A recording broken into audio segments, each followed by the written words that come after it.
So what's up mga fire, abot na dyan itong order nga dugay itong gilat ni Sir Bino. Let upload na kayo mga fire no, kaya nabisita. So naatay trigger rin 4 meters nga rubber. Kaya gusto na gid kayo upload ni Paclo Adventure no, kiniyahang kuan video nga pagkuan niya sa trabaho ta sa pana. Kaso wala lang ito nakuha yung video tanan kay medyo bisita. Diri atong i-testing mga fire ning 120 cm life spare rubber, life spare trigger, ordinary rod ang gigamit rato mga ordinary rod stainless rato ang gigamit mga ka-fire no.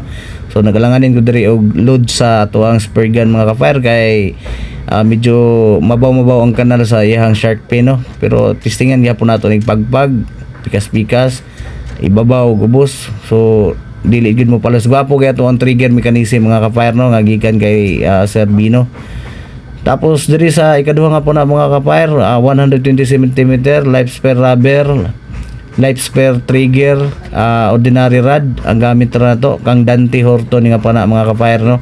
Ato ang testing kay murag magalanganin mo sila og testing kini kang Dante gwapo ang cut sa shark fin na ni saya pakay ang guma. So nagalanganin ko itong ganina mga ka-fire kay sakit kay ni mapiktan ta ning guma ani mga ka-fire no.